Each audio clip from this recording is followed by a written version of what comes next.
Gikan sa unsa gihimo ang mga bills, papel. Adunay A4 nga papel nga mas dako pa kaysa mga bills. Tali sa A4 nga papel ug usa ka gamay nga papel nga adunay nakasulat nga $50, hain ang mas bililhon. Sa termino sa gidak-on, ang A4 nga papel mas nindot tan-awon.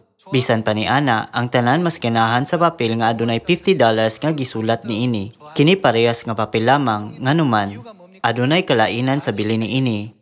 Ang bili mailan pinaagi sa saad nga gihatag. Ang $50 nga bill adunay saad, samtang ang A4 nga papel kay wala. Parehas kini sa pan ug bino. Adunay naglain-laing klase nga pan sa merkado. Apan kini mao'y pagkaon lamang, samtang ang pan ug bino sa pagsaylo anaay saad sa Dios.